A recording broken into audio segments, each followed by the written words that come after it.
इसीलिए अल्लाह ने कुरान के दूसरे पारे में मियां बीवी के रिश्ते को कितने प्यारे अंदाज में अल्लाह ने बयान किया।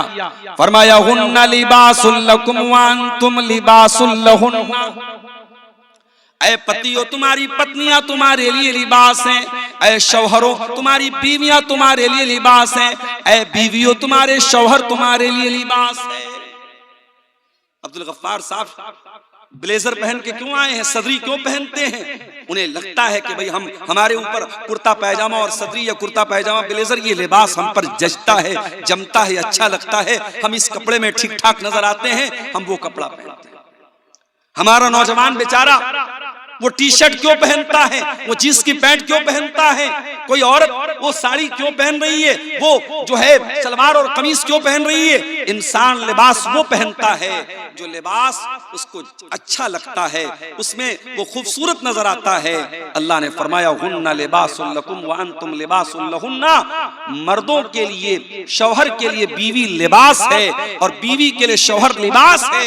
इसका मतलब ये हुआ कि दोनों एक दूसरे को सुंदर बनाते हैं। अगर शौहर की जिंदगी से बीवी को निकाल दो, बीवी की जिंदगी से शौहर को निकाल दो, उनकी जिंदगी बदसूरत हो जाएगी, उनकी जिंदगी की सुंदरता खत्म हो जाएगी, उनकी जिंदगी की ब्यूटी खत्म हो जाएगी। हुन्ना लिबासुल लकुम व अंतुम लिबासुल लहुन्ना। ऐ शौहरों तुम्हारी बीवी तुम्हारे लिए लिबास है, ऐ बीवियों तुम्हारे शौहर तुम्हारे लिए लिबास है। कभी गौर करना मेरे भाइयों, चंद दिनों की शादी के बाद पति पत्नी के बीच में जो प्यार होता है, जो मोहब्बत होती है, सारी जिंदगी माँ बाप के साथ बच्चा रहता है वो मोहब्बत नहीं होती, बहन के साथ भाई रहता है वो मोहब्बत नहीं होती, भाई भाई के साथ रहता है वो मोहब्बत नहीं होती, जो 1 महीने की शादी के बाद हो जाती है। 1 महीना शादी का गुजरता है, लड़का अररिया का रहने वाला है, कटिहार का सीमांचल का रहने वाला है, उसकी नौकरी लग गई गल्फ में, सऊदी में, कुवैत में, दुबई में नौकरी लग गई। लड़का नौकरी के लिए बाहर जा रहा है, टिकट बन गया, वीजा आ गया, लड़के ने बैग पैक किया। जैसे ही घर के बाहर जाने लगा, उसकी बीवी, जिसको उसके घर में आए सिर्फ 1 महीना हुआ है, बीवी लिपट करके रोने लगती है। उतना माँ भी नहीं रोई, उतना भाई भी नहीं रोए, उतना बाप भी नहीं रोया। वो बीवी जो अभी 1 महीना हुआ है निकाह करके तेरे घर में आई है, वो बीवी क्यों रो रही है? वो नकली आंसू नहीं बहा रही है, वो झूठे आंसू नहीं बहा रही है, वो सच्चे आंसू बहा रही है। वो क्यों रो रही है? उसके दिल में ये प्रेम कहां से आया, ये प्यार कहां से आया? ये इंस्टाग्राम से नहीं आया, ये स्नैपचैट से नहीं आया, ये व्हाट्सएप से नहीं आया, ये फेसबुक से नहीं आया, ये सोशल मीडिया से नहीं आया, ये किसी हराम तरीके से नहीं आया। ये प्रेम, ये प्यार, ये मोहब्बत जो बीवी के दिल में शौहर का पैदा हुआ है, जो शौहर के दिल में बीवी की पैदा हुई है, ये मोहब्बत अल्लाह ने पैदा की है। हुन्ना लिबासुल लकुम व अंतुम लिबासुल लहुन्ना। औरत शौहर अपनी बीवी के लिए लिबास है, बीवी अपने शौहर के लिए लिबास है। और अल्लाह ने बड़ी प्यारी बात कही, फरमाया अल्लाह ने तुम्हारे जोड़े तुम ही में से बनाए। इंसान का जोड़ा इंसान से बनाया, मर्द के लिए औरत को बनाया। ऐसा नहीं कि इंसान की शादी जिन्नात से हो जाए। ये कभी कभी जो लोग कहते हैं फला जिन्नात औरत के ऊपर सवार हो गया, औरत को परेशान कर रहा है, 99% वो फ्रॉड होता है, झूठ होता है, लड़की का कहीं और चक्कर होता है और वो ये कहती है जिन्नात मुझे परेशान कर रहा है। कई केस हुए हैं ऐसे, जब उन लड़कियों को धमकाया जाता है और अकेले में जब उनसे पूछताछ की जाती है तब मालूम होता है घर वाले शादी कहीं और कर रहे हैं और उसकी सेटिंग कहीं और वो मामला क्या है? जिन्नात परेशान कर रहा है, जिन्नात परेशान कर रहा है। जिन्नात विन्नात किसी जिन होते हैं दुनिया में, जिन्नात हैं, और जिन्नात में भी मेल और फीमेल दोनों होते हैं। ये भी सुन लीजिए, जैसे मर्दों में मेल फीमेल होते हैं वैसे जिन्नात में भी मेल फीमेल होते हैं। आप जब आप लैट्रिन में जाते हैं, पाखाने में जब आप जाते हैं, तो अल्लाह के नबी ने कौन सी दुआ सिखाई है? किसी को याद है? बाबू याद है? लैट्रिन में जाने की दुआ याद है? बताओ, सुनाओ। अल्लाहुम्मा इन्नी अऊज़ु बिका मिनल खुबुसी वल खबाइस। छोटी सी दुआ है, बच्चों को भी याद होनी चाहिए। अगर याद नहीं, सबको याद होनी चाहिए। मगर ये दुआ लैट्रिन के अंदर नहीं पढ़ना है, पढ़ के लैट्रिन में जाना है। और निकलने के टाइम क्या पढ़ना है? गुफराना का। जाने के टाइम क्या पढ़ना, अल्लाहुम्मा इन्नी अऊज़ु बिका मिनल खुबुसी वल खबाइस, ऐ अल्लाह मैं तेरी पनाह चाहता हूँ खबीस किस्म के जिन्नात से, चाहे वो मेल हो चाहे फीमेल हो। खुबुस माने मेल खबीस जिन्नात, खबाइस माने फीमेल खबीस जिन्नात। जिन्नात में अच्छे भी होते भाई, नमाजी भी होते। एक मौलवी साहब बेचारे मस्जिद में रात में सोते थे और जहां पे मुसल्ला रहता था, मेहराब रहती थी, वहीं पे जाके वो सो जाते थे। सुबह उठते थे तो बेचारे देखते थे किनारे पड़े हैं, सोचते थे यार मैं रात में बीच में सोया था, सुबह में किनारे कैसे चला गया।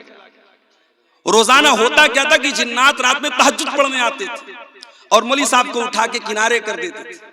अब मौलवी साहब बेचारे समझ नहीं पाते थे, वो फिर रोजाना वही सोते थे। तो एक दिन उनकी नींद खुली तो जिन्नात का कोई सरदार था, उसने आया, उसने कहा भाई साहब जगह बदल दो वरना हम तो बहुत मारेंगे तुमको, तुम हमारी नमाज पढ़ने की जगह क्यों लेटते। तो डर गए, रात में कौन आ गया मस्जिद के अंदर। तो जिन्नात होते हैं, अच्छे भी होते हैं, नमाजी भी होते हैं, लेकिन जिन्नात में जो खबीस किस्म के जिन्नात होते हैं उनको शैतान कहते हैं। लेकिन जिन्नात के अंदर जो मेल होते हैं और जो फीमेल होते हैं उनका रिलेशन उन्हीं से बनता है। जिन्नात में से कोई मेल इंसानों की फीमेल के साथ रिलेशनशिप नहीं बना सकता, ये सिस्टम ही अल्लाह ने नहीं बनाया। वल्लाहु जअल लकुम मिन अनफुसिकुम अज़वाजा, अल्लाह ने तुम्हारा जोड़ा तुम ही में से बनाया, इंसान का जोड़ा इंसान में से, जिन्नात का जोड़ा जिन्नात में से, जानवर का जोड़ा जानवर में से। एक एहसान तो अल्लाह ने ये किया, हमारा जोड़ा बनाया। अल्लाह ने मेल के लिए फीमेल को बनाया, मर्द के लिए औरत को बनाया, महिला के लिए पुरुष को बनाया, पुरुष के लिए महिला को बनाया। वल्लाहु जअल लकुम मिन अनफुसिकुम अज़वाजा व जअल लकुम मिन अज़वाजिकुम बनीना व हफ़दा, और अल्लाह ताला ने जब तुमको बीवी अता फरमाई, जब तुमने निकाह कर लिया, जब तुमने शादी कर ली, तो तुम्हें तुम्हारी बीवी से अल्लाह ताला ने औलाद दे दी, बनीना बेटे दे दिए, औलाद दे दी, छेले दे दी, मैं दे दी, क्या बोलते छेले और नहीं बोलते ना, तुमको छेला छेली दे दिए, छेले और मैं दे दिए, लड़का लड़की दे दिए। वह हफदा, और फिर उस औलाद की औलाद दे दी। बेटा अगर है, बेटे की औलाद क्या बोलते हैं शेरशाबादी में, बेटे की औलाद पोता पोती बोलते हैं, कर्नाटक में पौत्रा पौत्री बोलते हैं, कहीं उधर पंजाब हरियाणा में छोकरा छोकरी बोलते हैं, अलग अलग लैंग्वेज है भाई। हमारे बनारस में लड़का लड़की बोलते हैं, पोता पोती बोलते हैं, और बेटी की औलाद को क्या बोलते हैं, नाती नतनी या नवासा या नवासी। तो तुमको ये नवासे नवासी कैसे हुए, तुम्हें पोते कैसे, तुम दादा कैसे बने, तुम नाना कैसे बने, तुम दादा बाद में बने, तुम नाना बाद में बने, पहले तुम शौहर बने। जब तक तुम शौहर नहीं बने, तुम्हारी मैडम जी तुम्हारे घर में नहीं आ गई, तुम्हारी श्रीमती जी, तुम्हारी अहलिया, तुम्हारी बीवी, जब तक वो तुम्हारे घर में नहीं आई, न तुम बाप बने, न तुम दादा बने, न तुम नाना बने। अगर दादा बने, नाना बने, तुमको औलाद मिली, तुमको बेटे मिले, तुमको बेटियां मिली, अल्लाह कह रहा है तुम्हारी बीवी से मिली। इसलिए बीवियों की कदर करो मेरे प्यारे साथी, उनको नौकरानी मत समझो, उनको जानवर मत समझो, उनको गुलाम मत समझो। अल्लाह ने तुम्हारी नस्ल को आगे बढ़ाने के लिए तुम्हारी बीवियों को बनाया है। अगर ये औरत तुम्हारी जिंदगी में ना आए, तुम्हारी नस्लें आगे नहीं बढ़ सकती। न तुम बाप बन सकते हो, न दादा बन सकते हो, न पुत न नाना बन सकते हो। तुम्हें औलाद अगर मिली है तो इन्हीं बीवियों से मिली। औलाद अल्लाह की बहुत बड़ी नेमत है मेरे साथियों। यह औलाद इतनी बड़ी नेमत है जिसकी शादी के 4-5 साल हो गए और घर में कोई बच्चा नहीं है। उस औरत से जाके पूछो वो कितनी बेबसी महसूस करती है जब लोग उसको ताना मारते हैं, अरे इसकी शादी को 5 साल हो गए, इसको अभी तक बेटा नहीं हुआ। औरतें ताना मारती, उस आदमी के ऊपर लोग सवाल उठाने लगते हैं, अरे तेरी शादी को 5 साल हो गए, तुझे औलाद क्यों नहीं हो रही। वो बेचारा सफाई देता है, नहीं नहीं मेरे अंदर कोई कमी नहीं है, डॉक्टरों की सारी रिपोर्ट क्लियर है, मेडिकल की सारी रिपोर्ट क्लियर है, डॉक्टर कह रहे हैं बस अल्लाह की मर्जी है, तुम्हें औलाद हो सकती है। ये औलाद कितनी बड़ी नेमत है। उस इंसान से पूछो जिसके घर में बच्चे नहीं हैं, जिसके आंगन में बच्चों की मुस्कुराहट नहीं है, जिसकी गोद में कोई बच्चा नहीं है, उस औरत से जाके पूछो, उस आदमी से जाके पूछो। उसके पास अच्छा सा घर है, उसके घर में कमरे की कमी नहीं, उसके घर में बिस्तर की कमी नहीं है, लेकिन उसके घर में सब होने के बावजूद भी कुछ कमी महसूस हो रही है, कुछ अधूरापन महसूस हो रहा है। बच्चे नहीं है उस घर में। औलाद बहुत बड़ी नेमत है मेरे प्यारे साथी। इसीलिए अल्लाह ताला कुरान के 15वें पारे में कहता है, अल मालु वल बनून ज़ीनतुल हयातिद दुनिया वल बाक़ियातुस सालिहातु खैरुन इंदा रब्बिका तवाबन व खैरुन अमला। ऐ मेरे बंदो, माल और औलाद ये दुनिया की खूबसूरती है, दुनिया की जिंदगी की जीनत है, दुनिया की सुंदरता है, दुनिया का आकर्षण है, दुनिया की ब्यूटी है। अगर दुनिया के अंदर से माल को निकाल दो, औलाद को निकाल दो, दुनिया आपके लिए बेरंग हो जाएगी, ब्लैक एंड व्हाइट हो जाएगी। हमारे एक बड़े बुजुर्ग कहते हैं कि दुनिया में दो चीजें बड़ी अहम है, एक इंसान के पास माल होना चाहिए, एक ताकत होनी चाहिए। पूछा गया क्यों? कहा कि जोर से जंग है, पैसे से रंग है। अगर आपके पास जोर है, ताकत है, आप सामने वाले से जंग कर सकते हैं। ताकत नहीं, जो आएगा मार के पीट के चला जाएगा। और पैसा अगर है तो समाज में आपकी एक धाक रहेगी, एक आपका पावर रहेगा, आपकी एक शक्ति रहेगी। अगर पैसा नहीं है तो कोई आपका कोई रंग नहीं रहेगा। तो जोर से जंग और पैसे से रंग। अल्लाह ताला भी यही बात कह रहा है, अल मालु वल बनून ज़ीनतुल हयातिद दुनिया। ऐ मेरे बंदो, माल भी दुनिया की जीनत है, औलाद भी दुनिया की जीनत है, लेकिन मरने के बाद जब तुम अल्लाह के पास चले जाओगे, ना ये माल तुम्हारे काम आएगा, ना औलाद काम आएगी। वल बाक़ियातुस सालिहात, अल्लाह ताला के यहाँ अगर कोई चीज बाकी रहेगी, तुम्हारी नेकियां बाकी रहेंगी, तुम्हारे अच्छे अमल बाकी रहेंगे। तुमने जो नमाज पढ़ी है, तुमने जो कुरान पढ़ा है, तुमने जो दान पुण्य किया है, तुमने जो सदका खैरात किया है, तुमने जो हज उमरा किया है, अल्लाह ताला के तुम्हारी यही नेकियां बाकी रहेंगी, यही नेकियां काम आएंगी। तो औलाद बहुत बड़ी नेमत है मेरे प्यारे साथी।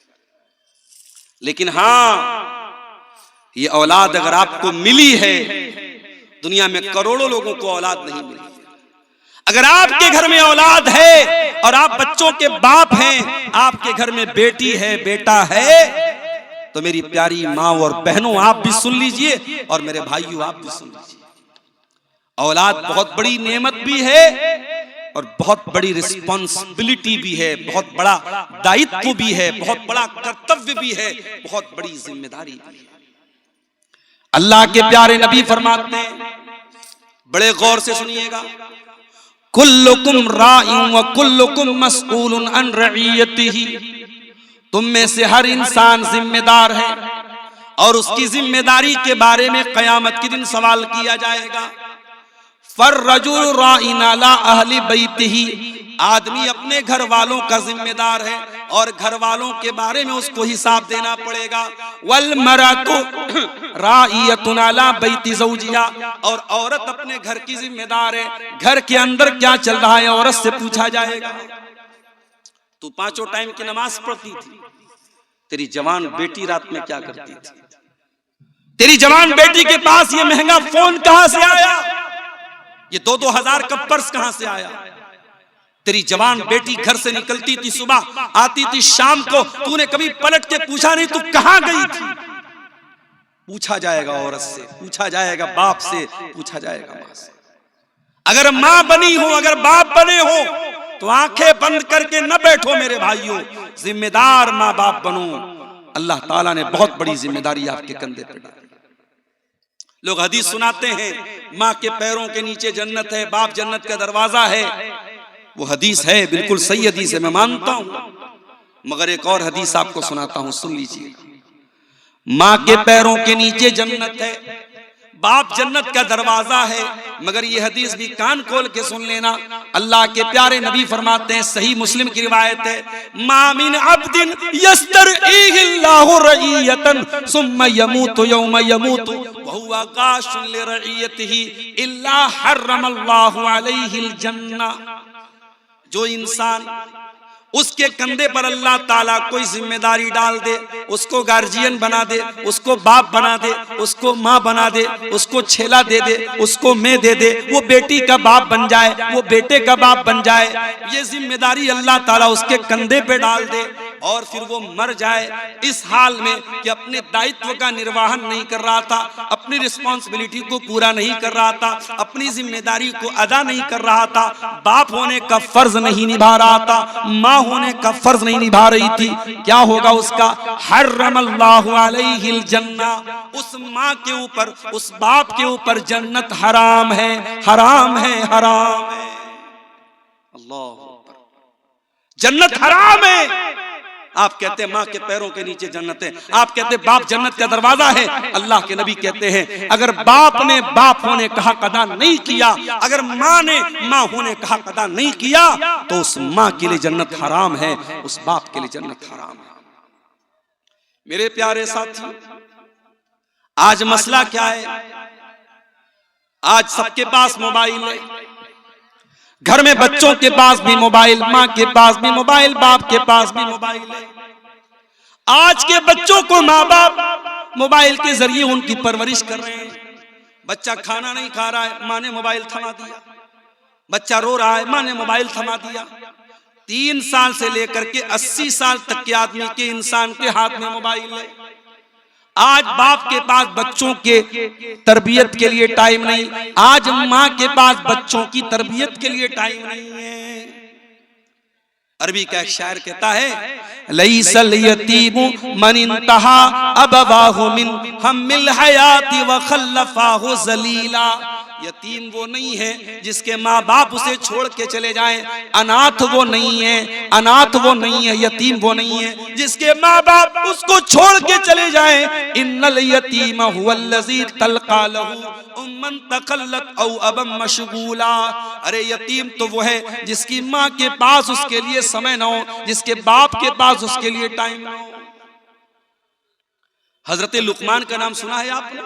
कौन थे वो कोई नबी नहीं थे, कोई पैगंबर नहीं थे, वो लुकमान एक अल्लाह के नेक बंदे थे। उनके नाम पर कुरान में पूरी एक सूरत उतार दी गई, सूरे लुकमान। भाई लुकमान के अंदर ऐसी क्या खास बात थी? वो नबी भी नहीं थे, पैगंबर भी नहीं थे, रसूल भी नहीं थे, उनके नाम पे कुरान में सूरत क्यों उतर गई?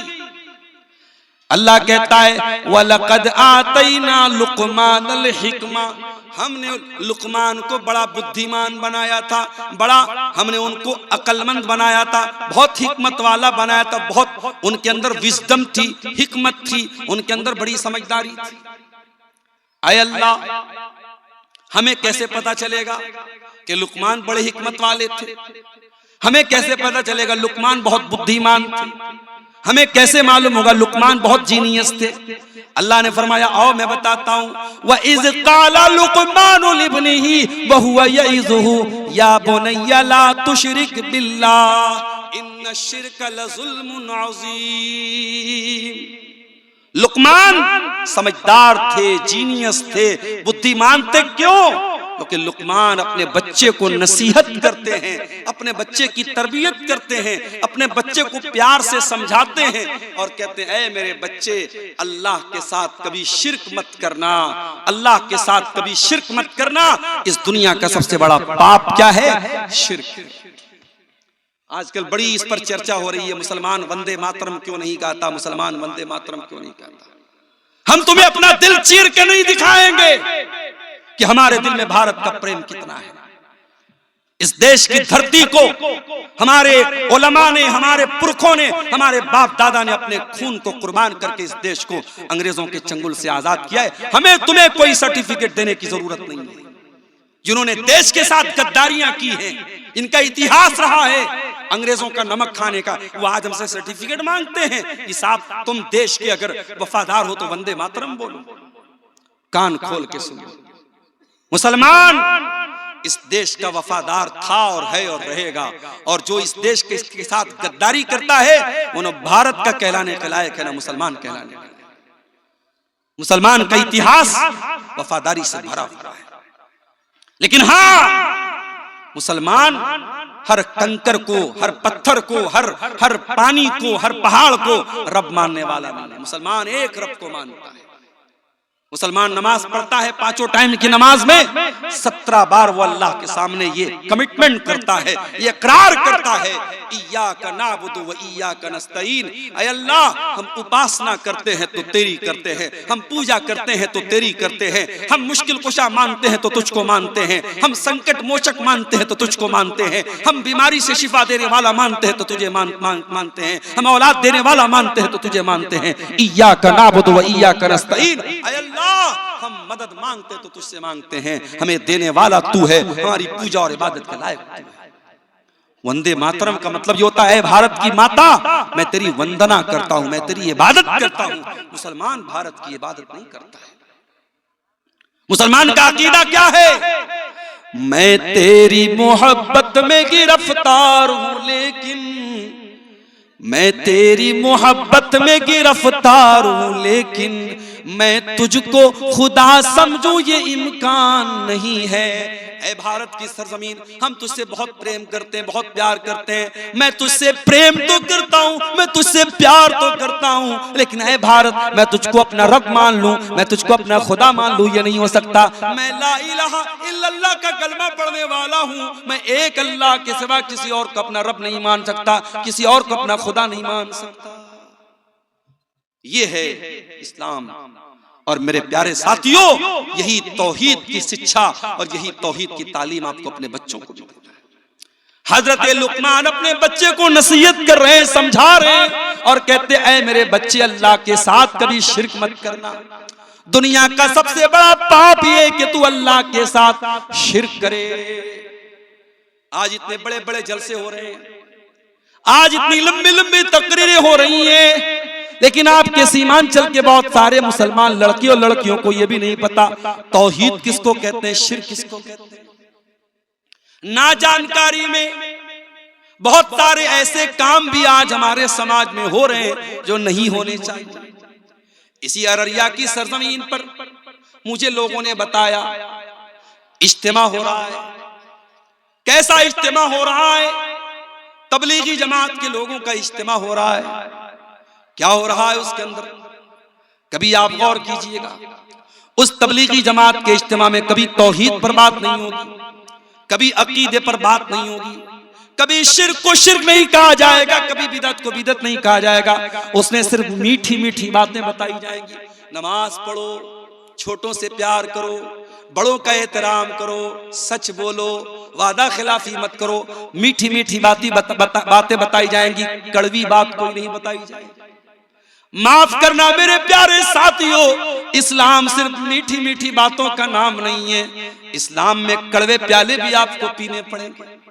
इस्लाम सिर्फ ये नहीं सिखाता है कि तुम अखलाक को अच्छा कर लो, तुम नमाज को पढ़ लो। इस्लाम ये भी कहता है तुम शिर्क मत करो, तुम बिदअत मत करो, तुम अल्लाह को छोड़ के किसी और के दर पे ना जाओ, तुम अल्लाह का दर्जा किसी और को ना दो, तुम नबी का दर्जा किसी और को।